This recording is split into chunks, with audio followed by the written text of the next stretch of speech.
नमस्कार. आपल्या हक्काचं चॅनल साठी एज्युकेशन मराठी चॅनलमध्ये आपलं प्रथमतः हार्दिक हार्दिक स्वागत. लाडक्या भावासाठी आनंदाची बातमी. लाडक्या भावाची जी रखडलेली पेमेंट होती ती पेमेंट ही एका महिन्याची झालेली आहे. ही नवीन अपडेट आपण येथे या व्हिडिओच्या माध्यमातून घेऊन आलेलो आहे.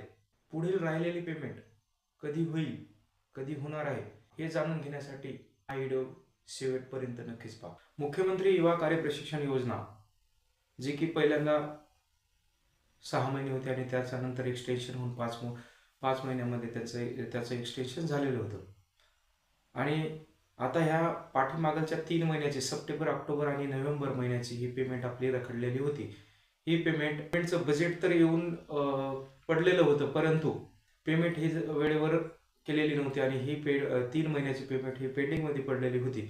आणि आता 3 दिवस झाले, आज तिसरा दिवस आहे. चॉकलेट विराट मोर्चा नागपूर येथे, हिवाळी अधिवेशन नागपूर येथे चालू आहे आणि त्याच ठिकाणी एक चॉकलेट मोर्चा मुख्यमंत्री युवा कार्य प्रशिक्षण संघटना महाराष्ट्र राज्य यांनी चॉकलेट मोर्चा काढलेला आहे. आणि त्याच चॉकलेट मोर्चाच्या संदर्भामध्ये अनेक आमदार खासदार तिथे येऊन भेट देत आहेत. आणि तसेच बालाजी पाटील चाकूरकर आणि तुकाराम महाराज यांनी उपमुख्यमंत्री एकनाथ शिंदे यांची भेट घेतल्यानंतर त्यांना हा मुद्दा सांगितला होता की मुलांची ज्या प्रशिक्षणार्थी आहेत त्यांची 3 महिन्याची पेमेंट रखडलेली आहे. आणि त्यांनी एक शब्द पण दिला होता की या 2 ते 3 दिवसामध्ये ही पेमेंट केली जाईल.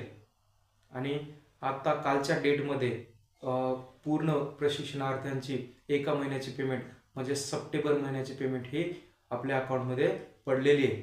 आणि पुढील जे 2 महिने राहिलेले आहेत ऑक्टोबर आणि नोव्हेंबर, या दोन्ही महिन्याची जी पेमेंट आहे ती पण इनव्हॉइसच्या मार्फत जर चेक केली तर ती पेमेंट डेस्कपर्यंत ही आलेली आहे. आणि तिची फक्त आता जे पेमेंट आहे ते डिस्ट्रीब्यूट करण्याचंच फक्त काम राहिलेलं आहे. आणि ती पण पेमेंट या आठवड्याभरामध्ये ऑक्टोबर महिन्याची पेमेंट ही पण अकाउंटमध्ये पडणार आहे.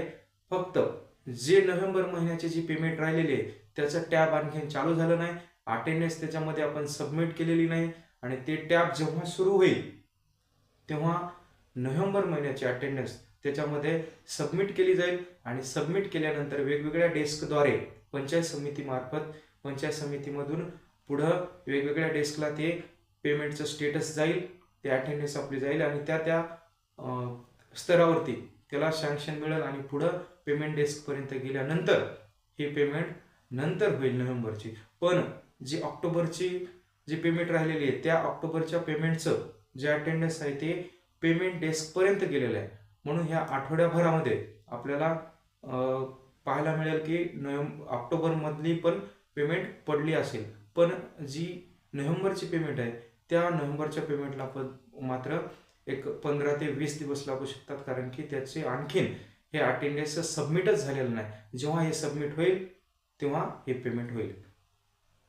धन्यवाद. हीच नवीन अपडेट होती. आणि व्हिडिओ आवडला तर व्हिडिओला लाईक करा, शेअर करा आणि सबस्क्राईब करा. हेच नवनवीन व्हिडिओ पाहण्यासाठी आपल्या चॅनलला सबस्क्राईब करा. धन्यवाद.